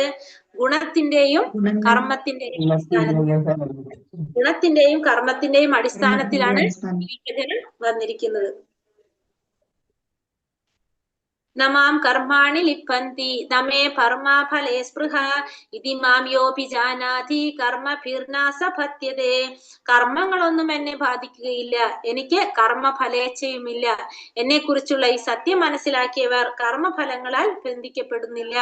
ഇവിടെ എന്താ പറഞ്ഞത്? കർമ്മങ്ങളൊന്നും എന്നെ ബാധിക്കുന്നില്ല, ഒരു കർമ്മവും എന്നെ ബാധിക്കുന്നില്ല എന്ന് പറയാണ് ഭഗവാൻ. പിന്നെ കർമ്മഫലേച്ഛയുമില്ല, എനിക്ക് കർമ്മത്തിന്റെ ഫലം ഇച്ഛിക്കുന്നുമില്ല, കർമ്മഫലേച്ഛയുമില്ല. എന്നെ കുറിച്ചുള്ള സത്യം മനസ്സിലാക്കിയവർ കർമ്മഫലങ്ങളാൽ ബന്ധിക്കപ്പെടുന്നില്ല. ഇപ്പൊ ഇവിടെ ഒരു തരത്തിലുള്ള കർമ്മഫലങ്ങളും ഭഗവാനെ ബാധിക്കുന്നില്ല, കർമ്മങ്ങളും ഭഗവാനെ ബാധിക്കുന്നില്ല, കർമ്മത്തിന്റെ ഫലം ഇച്ഛിക്കുന്നില്ല. ഭഗവാനെ കുറിച്ചുള്ള സത്യം മനസ്സിലാക്കിയവർക്കാണെങ്കിലോ കർമ്മഫലങ്ങളാൽ ബന്ധിക്കപ്പെടുന്നില്ല. ഭഗവാൻ ആരാണെന്ന് മനസ്സിലാക്കി കഴിഞ്ഞാൽ, ഭഗവാനും താനും തമ്മിലുള്ള ബന്ധം മനസ്സിലാക്കി കഴിഞ്ഞാൽ പിന്നെ നമ്മൾ എന്ത് ചെയ്യും? നമ്മുടെ പരമമായ ധർമ്മം എന്താണെന്ന് നമ്മൾ മനസ്സിലാക്കി കഴിഞ്ഞാൽ നമ്മൾ എല്ലാ കർമ്മങ്ങളും ആർക്കായി അർപ്പിച്ചുകൊണ്ട് ചെയ്യും? ഭഗവാനായിട്ട് സമർപ്പിച്ചുകൊണ്ട് ചെയ്യും. സ്വാഭാവികമായിട്ടും അതുകൊണ്ട് തന്നെ നമ്മളെ കർമ്മത്തിന്റെ ഫലങ്ങള് നമ്മൾ ഒരിക്കലും ബാധിക്കുന്നില്ല. തദ്വിദ്ധി പ്രണിപാതേന പരിപ്രശ്നേന സേവയാ ഉപദേശന്തി തേ ജ്ഞാനം ജ്ഞാനിന തത്വദർശിനഃ. ഒരു ആധ്യാത്മിക ഗുരുവിനെ സമീപിച്ച് സത്യത്തെ കുറിച്ച് അറിയാൻ ശ്രമിക്കണം. അദ്ദേഹത്തെ സേവിക്കുക, അദ്ദേഹത്തിൽ നിന്ന് വിനയപൂർവ്വം ചോദിച്ചറിയുക. ആത്മസാക്ഷാത്കാരം ലഭിച്ച ഒരാൾ സത്യം കണ്ടറിഞ്ഞിരിക്കുകയാൽ അദ്ദേഹത്തിന് ജ്ഞാനോപദേശം നൽകാൻ കഴിവുണ്ട്. അപ്പോ നമ്മൾ എന്ത് ചെയ്യണം എന്നാ പറഞ്ഞത്? ഒരു ആധ്യാത്മിക ഗുരുവിനെ സമീപിച്ച് സത്യത്തെ കുറിച്ച് അറിയാനായിട്ട് ശ്രമിക്കണം. അപ്പൊ നമ്മൾ എന്ത് ചെയ്യണം? ഈ സത്യം, ആ പരമമായ സത്യം ആരാണ്? ഭഗവാൻ അല്ലെ? പരമമായ സത്യത്തെ കുറിച്ച് അറിയണമെങ്കിൽ നമ്മൾ എന്ത് വേണം? നമ്മളൊരു ഗുരുവിനെ സമീപിക്കണം. ആ ഗുരുവിലൂടെയാണ് നമുക്ക് എന്തറിയാൻ സാധിക്കുന്നത്? ആ പരമമായ സത്യത്തെ കുറിച്ച് അറിയാൻ സാധിക്കുന്നത്. എന്തുകൊണ്ടാണ്? ആത്മസാക്ഷാത്കാരം ലഭിച്ചവനായിരിക്കും ഗുരു. അദ്ദേഹത്തെ സേവിക്കണം, അദ്ദേഹത്തിൽ നിന്ന് വിനയപൂർവ്വം ചോദിച്ച് മനസ്സിലാക്കണം. അങ്ങനെ ആത്മസാക്ഷാത്കാരം സിദ്ധിച്ചവനായതുകൊണ്ട് തന്നെ അദ്ദേഹം സത്യം കണ്ടെത്തിയവനാണ്. അദ്ദേഹത്തിന് നമുക്ക് വേണ്ട ഉപദേശം നൽകാനുള്ള കഴിവുണ്ടായിരിക്കും. അപ്പൊ നമ്മളൊരു ആത്മീയ ഗുരുവിനെ സ്വീകരിക്കണമെന്ന് നമുക്ക് പറഞ്ഞു തരാണ് ഇവിടെ. എന്തുകൊണ്ടാണ് സ്വീകരിക്കേണ്ടി വരുന്നത്? നമുക്ക് ആ സത്യത്തെ കുറിച്ച് അറിയാൻ, എന്നെ കുറിച്ച് കൂടുതൽ അറിയണമെങ്കിൽ എന്ത് വേണം? ഒരു ഗുരുവിലൂടെ മാത്രമേ അറിയാനായിട്ട് സാധിക്കുള്ളൂ. അപ്പോ ആ ഗുരുവിനെ കണ്ടെത്തി ആ ഗുരുവിൽ നിന്ന് സത്യം മനസ്സിലാക്കാനായിട്ട് ശ്രമിക്കണം. എങ്ങനെയുള്ള വ്യക്തിയാണ് നമ്മൾ കണ്ടുപിടിക്കേണ്ടത്? സാക്ഷാത്കാരം ലഭിച്ച ഒരു വ്യക്തിയായിരിക്കണം ഗുരു. കാരണം അങ്ങനെയുള്ള ഒരു വ്യക്തിക്കായിരിക്കും ആ സത്യം കണ്ടറിഞ്ഞിരിക്കുന്ന വ്യക്തിയാണ് അദ്ദേഹം. സത്യത്തെ കുറിച്ച് നമുക്ക് പറഞ്ഞു തരാനായിട്ട് സാധിക്കും. അതായത് നമ്മളൊരു കാര്യം ഒരാൾക്ക് പറഞ്ഞു കൊടുക്കണമെങ്കിൽ എന്ത് വേണം? നമുക്ക് അതിനെക്കുറിച്ച് ഒരു അറിവുണ്ടാവണം, നമുക്കൊരു ധാരണ ഉണ്ടാവണം അല്ലെ? അങ്ങനെയുള്ള ഒരു വ്യക്തിക്ക് മറ്റൊരാൾക്ക് പറഞ്ഞു കൊടുക്കാൻ സാധിക്കുള്ളൂ. അത് ഒരു ഗുരുവിന് ഉണ്ടാവണമെങ്കിൽ എന്ത് വേണം? ഗുരു ആ സത്യം മനസ്സിലാക്കിയിരിക്കണം. ഗുരു ആ പരമസത്യം കണ്ടറിഞ്ഞാൽ മാത്രമേ ഗുരുവിന് ആ ജ്ഞാനോപദേശം മറ്റൊരാൾക്ക് പകർന്നു കൊടുക്കാനായിട്ട് സാധിക്കുള്ളൂ. എങ്ങനെയായിരിക്കണം നമ്മൾ അന്വേഷിക്കേണ്ടത് സത്യത്തെ കുറിച്ച്? അദ്ദേഹത്തെ സേവിക്കണം, അദ്ദേഹത്തിൽ നിന്ന് വിനയപൂർവ്വം ചോദിച്ച് മനസ്സിലാക്കണം. അങ്ങനെയാണ് നമ്മൾ ആ സത്യത്തെ മനസ്സിലാക്കാനായിട്ട് ശ്രമിക്കേണ്ടത്. ഇവിടെ കാണുന്ന പിക്ചറില് ഭഗവാനും പിന്നെ ആരാണ്? ബലരാമനും. ഇവര് രണ്ടുപേരും ഭഗവാന്റെ ഗുരു ആരായിരുന്നു? സന്ദീപന മഹർഷിയിൽ നിന്ന് ജ്ഞാനം സ്വീകരിക്കുന്ന പിക്ചറാണ് ഈ കാണുന്നത് നമ്മള്. അപ്പൊ നമുക്ക് മനസ്സിലാക്കി തരുന്നത് എന്താണ്? ഭഗവാനായിട്ട് പോലും, ഭഗവാനാണ് എല്ലാ വേദങ്ങളുടെയും അടിസ്ഥാനം, അല്ലെങ്കിൽ എല്ലാ വേദങ്ങളുടെയും ഉത്ഭവം ഭഗവാനിൽ നിന്നാണ്. എന്നിട്ട് പോലും ഭഗവാൻ എന്താണ്? ഭഗവാൻ ഒരു മനുഷ്യന്റെ ജന്മം എടുത്തപ്പോ ആ മനുഷ്യനായിട്ട് എന്തൊക്കെ ധർമ്മം നമുക്ക് ചെയ്യാനുണ്ടോ, നമ്മൾ എന്തൊക്കെ നമുക്ക് വേണോ അതെല്ലാം അതേപടി നമുക്ക് ചെയ്ത് കാണിച്ചു തരാണ് ചെയ്യുന്നത്.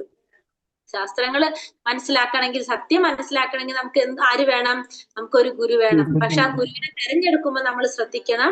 കാരണം ഇപ്പൊ നമുക്കറിയാം, നമ്മുടെ ഇപ്പോഴത്തെ ഒരു കാലഘട്ടത്തില് നമ്മള് പല തരത്തിലുള്ള ഗുരുക്കന്മാരെ കാണുന്നുണ്ട് അല്ലെ? പക്ഷെ അവര് രൂപത്തിൽ മാത്രമായിരിക്കും ആ ഒരു ഗുരുവിന്റെ രീതിയിലിരിക്കുന്നത്, ചമയുന്നത്. പക്ഷെ അല്ലെങ്കിൽ എന്തായിരിക്കണമെന്നില്ല, അവരുടെ സ്വഭാവം കൊണ്ട് അവരൊരു ഗുരുവിന് വേണ്ട യോഗ്യതകൾ ഉണ്ടാവണമെന്നില്ല. അപ്പൊ അതുകൊണ്ട് നമ്മൾ എപ്പോഴും എന്ത് വേണം? നോക്കിയിട്ട് വേണം ഒരു ഗുരുവിനെ സ്വീകരിക്കാനായിട്ട്. ഇനി എന്താ പറയുന്നത്?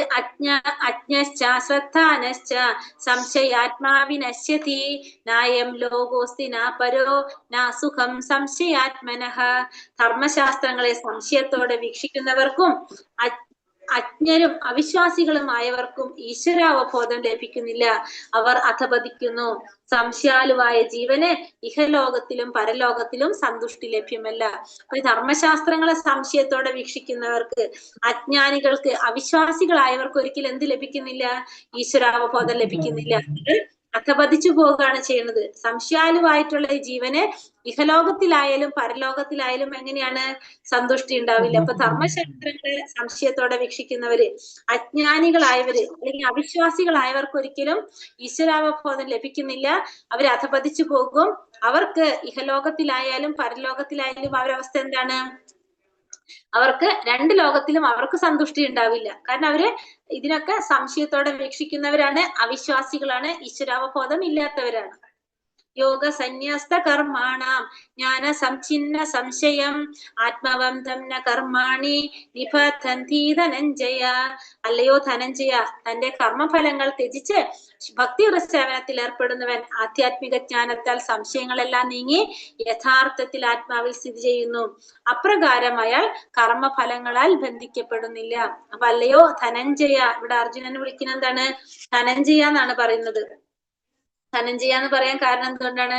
നമ്മള് ഇപ്പൊ രാജസൂയ യജ്ഞം നടന്ന സമയത്ത് അതിന് വേണ്ട ധനം സമാഹരിച്ചു കൊടുത്തവനാണ് അർജുനൻ. അതുകൊണ്ട് ധനഞ്ജയ എന്നൊരു പേര് കൂടി ആർക്കുണ്ട്?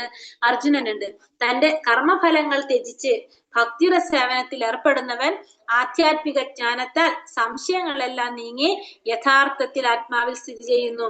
അപ്രകാരം അയാൾ കർമ്മഫലങ്ങളാൽ ബന്ധിക്കപ്പെടുന്നില്ല. അപ്പൊ അങ്ങനെയുള്ള വ്യക്തിക്ക് ഒരിക്കലും കർമ്മഫലങ്ങളാൽ ബന്ധിക്കപ്പെടുന്നില്ല എന്ന് പറയാണ്. കർമ്മഫലങ്ങൾ ത്യജിച്ച് ഭക്തിയുടെ സേവനത്തിൽ ഏർപ്പെടുന്നവൻ ആധ്യാത്മിക ജ്ഞാനം കൊണ്ട് ആ സംശയങ്ങളെല്ലാം മാറിപ്പോകാണ് ആ വ്യക്തിയുടെ.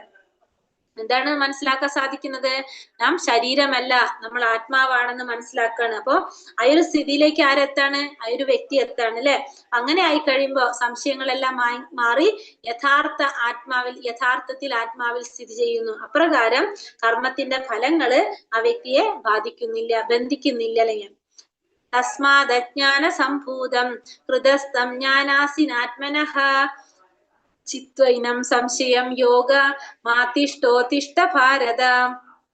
അങ്ങനെ അജ്ഞാനത്താൽ നിനക്കുണ്ടായ സംശയങ്ങളെ ജ്ഞാനത്തിന്റെ വാൾ കൊണ്ടറുത്ത് യോഗാനിഷ്ഠനായി എഴുന്നേൽക്കൂ ഭാരത, യുദ്ധം ചെയ്യൂ. അപ്പോൾ എന്താ പറയണ ലാസ്റ്റ്?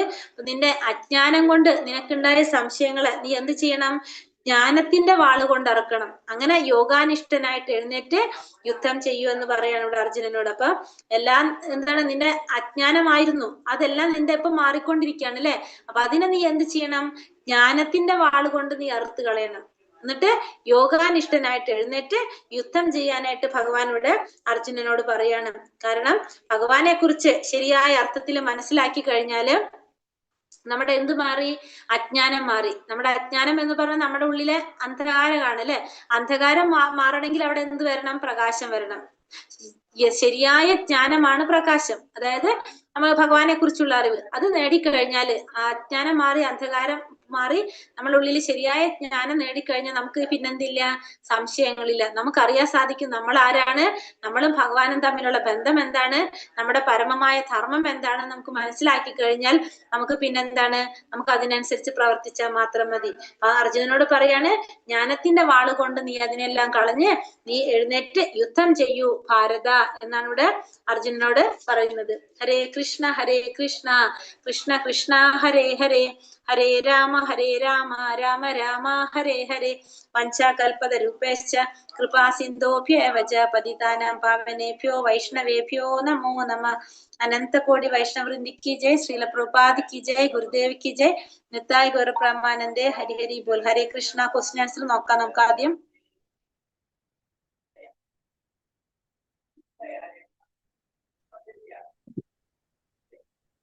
ഫസ്റ്റത്തെ ക്വസ്റ്റ്യൻ ഏതായിരുന്നു? നമ്മളെ 4-ാമത്തെ അധ്യായത്തിലെ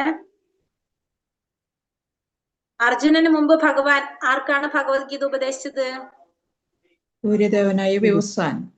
സൂര്യദേവനായ വിവസ്വാനാണ് ഉപദേശിച്ചത് അല്ലെ. ശിഷ്യ പരമ്പരയിൽ ആദ്യത്തെ 3 പേര് ആരൊക്കെയായിരുന്നു? വിവസ്വാൻ, അല്ല. ശിഷ്യപരമ്പരയില് ചൈതന്യ മഹാപ്രഭു, മനു, നാരദൻ.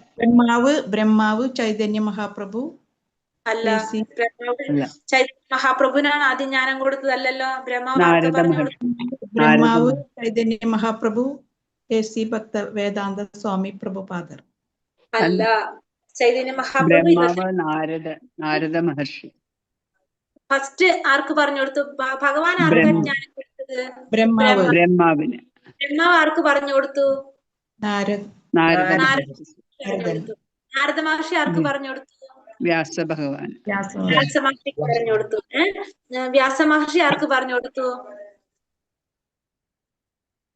ആർക്ക് പറഞ്ഞു? ചൈതന്യ മഹാപ്രഭു അല്ല. ചൈതന്യ മഹാപ്രഭു 22ാമത്തെ ആചാര്യന്, മധ്വാചാര്യർക്കാ പറഞ്ഞു കൊടുക്കുന്നത്.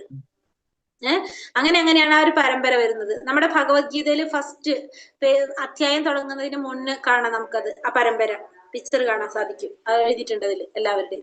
അപ്പൊ ഭഗവാൻ നേരെ ആർക്കാ പറഞ്ഞു കൊടുക്കുന്നത്? ബ്രഹ്മാവിനാണ്, ഹൃദയത്തിലേക്കാണ് ജ്ഞാനം കൊടുക്കുന്നത്.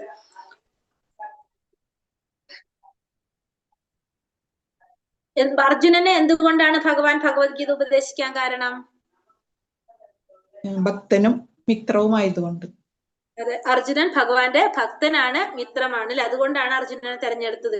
വിവസ്വാന് ഭഗവത്ഗീത ഉപദേശിച്ചത് എങ്ങനെയാണ്? അർജുനന്റെ ചോദ്യത്തിന് ഭഗവാൻ നൽകുന്ന മറുപടി എന്താണ്? എണ്ണമറ്റ ജന്മങ്ങൾ കഴിഞ്ഞു പോയി അല്ലെ. കാരണം നിനക്ക് ഇതൊന്നും അറിയാൻ സാധിക്കില്ല.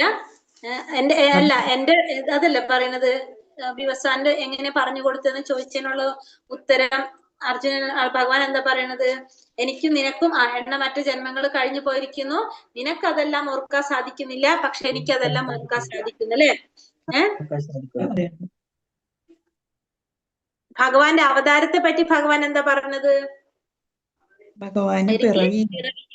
എനിക്ക് പിറവിയില്ല, എന്റെ അതീന്ദ്രിയമായ ശരീരത്തിന് നാശം സംഭവിക്കുന്നില്ല, ജീവജാലങ്ങളുടെ എല്ലാം അധിപതിയാണ് ഞാൻ. പിന്നെ ഞാൻ ഓരോ യുഗത്തിലും ആദിമവും അതീന്ദ്രിയമായ രൂപത്തില് ഞാൻ അവതരിച്ചു കൊണ്ടേയിരിക്കുന്നു എന്ന് ഭഗവാൻ പറയണം. ഓരോ യുഗത്തിലും ഭഗവാൻ അവതരിക്കുന്നുണ്ടെന്ന് ഭഗവാൻ പറയാണ് ഇവിടെ. എങ്ങനെയാണ് നമ്മൾ പറഞ്ഞു അല്ലെ. നമ്മള് എന്താണ് ഫസ്റ്റത്തെ യുഗം ഏതാണ്? സത്യയുഗം. സത്യയുഗത്തില് ഭഗവാന്റെ അവതാരം ആരായിരുന്നു? നമ്മൾ പറഞ്ഞു, നരസിംഹമായിട്ട് ഭഗവാൻ അവതരിച്ചത് അല്ലെ. പിന്നെ അത് കഴിഞ്ഞിട്ട് അടുത്ത യുഗം വന്നു, പിന്നെ ശ്രീരാമസ്വാമിയായിട്ട് വന്നു, പിന്നത്തേല് ഭഗവാൻ കൃഷ്ണനായിട്ട് വന്നു. ഇനി ഓരോ യുഗത്തിലും ഉണ്ട്. അപ്പൊ കലിയുഗത്തിലും ഭഗവാൻ അവതരിക്കും. ഇനി വന്നു നമുക്കറിയാം. ഇപ്പൊ നാമജപം നമുക്ക് ചെയ്യണമെന്ന് പറഞ്ഞത് ആരാണ്? ഭഗവാൻ തന്നെയാണ്. ഇനി വേറൊരു അവതാരം വരാനുണ്ട്. ഭഗവാന്റെ അവതാരത്തെ പറ്റി പിന്നെ എപ്പോഴാണ് ഭഗവാൻ അവതരിക്കുന്നത്? ധർമാചരണത്തിന് ക്ഷയം നേരിടുമ്പോൾ, അധർമ്മം വളരുമ്പോ, അല്ലെങ്കിൽ എന്താ പറയാ, അപ്പോഴെല്ലാം ഭഗവാൻ അവതരിക്കും. എപ്പോഴാണ് ധർമാചരണത്തിന് ക്ഷയം നേരിടുന്നത്? അധർമ്മം തഴച്ചു വളരുന്നത്, അപ്പോഴെല്ലാം ഭഗവാൻ അവതരിക്കും. യഥാ യഥാ ഹി ധർമ്മസ്യ ഗ്ലാനിർഭവതി ഭാരത അഭ്യുത്ഥാനം അധർമ്മസ്യ തഥാത്മാനം സജാമ്യഹം അല്ലെ. ഇനി അടുത്തത് ഏത് സന്ദർഭത്തിലാണ് ഭഗവാൻ അവതരിക്കുന്നത്? ഭക്തന്മാരെ രക്ഷിക്കാനും ദുഷ്കൃതികളെ നിഗ്രഹിക്കാനും ധർമ്മത്തെ പുനഃസ്ഥാപിക്കാനും വേണ്ടിട്ട് അല്ലെ. ഭക്തന്മാരെ രക്ഷിക്കാനും ദുഷ്കൃതികളെ നിഗ്രഹിക്കാനും ധർമ്മത്തെ പുനഃസ്ഥാപിക്കാനുമായിട്ട് യുഗം തോറും ഭഗവാൻ അവതരിച്ചു കൊണ്ടേയിരിക്കും. അതില് ഭഗവാൻ ഏറ്റവും കൂടുതൽ പ്രാധാന്യം കൊടുക്കുന്നത് ഇതിൽ ഏതായിരിക്കും? ഭക്തന്മാരെ രക്ഷിക്കാനാണോ, ദുഷ്കൃതികളെ നിഗ്രഹിക്കാനാണോ, ധർമ്മത്തെ പുനഃസ്ഥാപിക്കാനാണോ? ഏതിനാണ് ഭഗവാൻ കൂടുതൽ പ്രാധാന്യം കൊടുക്കുക? ഭക്തന്മാരെ രക്ഷിക്കാനാണ്. ഭക്തന്മാരെ രക്ഷിക്കാനാണ്. അതായത് ഭഗവാൻ എപ്പോഴും എങ്ങനെയാണ്? ഭക്തന്മാരുടെ കൂടെയാണ് ഭഗവാൻ അല്ലെ. തന്റെ ഭക്തൻ ഒരിക്കലും ഒരു അപകടം ഉണ്ടാവാനായിട്ട് ആഗ്രഹിക്കുന്നില്ല? ഭഗവാൻ ആഗ്രഹിക്കുന്നില്ല. അപ്പൊ ഭഗവാൻ എപ്പോഴും ഭക്തന്മാരെ രക്ഷിക്കാൻ വേണ്ടിയിട്ടാണ് ഭഗവാൻ അവതരിക്കുന്നത്. ഇപ്പൊ നമ്മള് സത്യയുഗത്തില് ഭഗവാൻ നരസിംഹമായിട്ട് അവതരിച്ചു എന്ന് പറഞ്ഞു അല്ലെ. ഭഗവാൻ എന്തിനാണ്, എവിടെ നിന്നാണ് ഭഗവാൻ അവതരിച്ചത്? സത്യയുഗത്തില് തൂണിൽ നിന്നാണ് വന്നത് അല്ലെ, നരസിംഹമായിട്ട് അല്ലെ. തൂണിൽ നിന്നാണ് ഭഗവാൻ അവതരിക്കുന്നത്. എന്തുകൊണ്ടാണ്? ആ ഭക്തപ്രഹ്ലാദനോട് ചോദിക്കാണ്, നിന്റെ ഭഗവാൻ ഈ തൂണിലുണ്ടോ എന്ന് ചോദിക്കുമ്പോ പറയും, എന്റെ ഭഗവാൻ തൂണിലുണ്ടെന്ന് പറയും. ആ ഭക്തന്റെ വാക്ക് സത്യാക്കാനാണ് ഭഗവാൻ തൂണിൽ നിന്ന് വരുന്നത്. ഭഗവാൻ എപ്പോഴും ഏറ്റവും കൂടുതൽ പ്രാധാന്യം കൊടുക്കുന്ന ആർക്കാണ്? ഭക്തനാണ്. നമുക്ക് പോകെ മനസ്സിലാവും, ഭക്തനാണ്. പിന്നെ എങ്ങനെയുള്ള കലിയുഗത്തിൽ ഭഗവാന്റെ രഹസ്യമായ അവതാരം? ഭൗതിക ഏതാണ്? ലോകത്തിൽ പിറക്കില്ല, ശാശ്വത ലോകത്തില്. കലിയുഗത്തില് ഭഗവാന്റെ രഹസ്യമായ അവതാരം ചൈതന്യ മഹാപ്രഭു. ചൈതന്യ മഹാപ്രഭു. രഹസ്യമായ അവതാരം ചൈതന്യ മഹാപ്രഭു. ചൈതന്യ മഹാപ്രഭു. കലിക്ക് വന്നിട്ടില്ലല്ലോ അപ്പൊ. 4 വർണ്ണങ്ങൾ ഏതെല്ലാമാണ്? എന്തിന്റെ അടിസ്ഥാനത്തിലാണ് ഈ വർണ്ണങ്ങൾ സൃഷ്ടിച്ചിരിക്കുന്നത്? ഗുണത്തിന്റെയും കർമ്മത്തിന്റെയും. ഗുണത്തിന്റെയും കർമ്മത്തിന്റെ അടിസ്ഥാനത്തില് ഏതൊക്കെയാണ് ആ 4 വർണ്ണങ്ങള്? ബ്രാഹ്മണർ, ക്ഷത്രിയർ, വൈശ്യർ, ശൂദ്രർ. 4 വർണ്ണങ്ങള്: ബ്രാഹ്മണ, ക്ഷത്രിയർ, വൈശ്യർ, ശൂദ്രർ. ശ്ലോകം 34 എന്തിനെ കുറിച്ചാ പറയുന്നത്? ആധ്യാത്മിക ഗുരുവിനെ സമീപിച്ച് സത്യം അറിയുക, അദ്ദേഹത്തെ സേവിക്കുക, ആത്മീയ സാക്ഷാത്കാരം ലഭിച്ച ഒരു വ്യക്തിയെ ആധ്യാത്മിക ഗുരുവിനെ സമീപിച്ച് സത്യത്തെ അറിയാൻ സാധിക്കുക. അതെ, ഒരു ഗുരുവിനെ സമീപിക്കണതിനെ കുറിച്ചാ പറയണത് അല്ലെ. കാരണം ഒരു ആധ്യാത്മിക ഗുരുവിൽ നിന്നായിരിക്കണം നമ്മൾ എന്ത് നേടേണ്ടത്? ഭഗവാനെ കുറിച്ചുള്ള ഒരു ജ്ഞാനം നേടേണ്ടതെന്ന് പറയണം അല്ലെ. അപ്പൊ അതാണ് എന്തില് പറയുന്നത്? 34ാമത്തെ ശ്ലോകത്തില് ആധ്യാത്മിക ഗുരുവിനെ സമീപിക്കേണ്ടതിന്റെ ആവശ്യകത. അതായത് ഭഗവാനെ കുറിച്ച് അറിയണമെങ്കിൽ നമുക്ക് എന്ത് വേണം? നമുക്കൊരു ഗുരു വേണം. ആ ഗുരുവിലൂടെയാണ് ഭഗവാനെ കുറിച്ച് മനസ്സിലാക്കാനായിട്ട് സാധിക്കുന്നത്.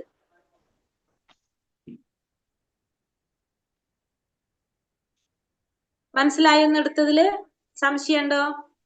ഇല്ല. എല്ലാവർക്കും മനസ്സിലായോ? മനസ്സിലായി മാതാജി, മനസ്സിലായി.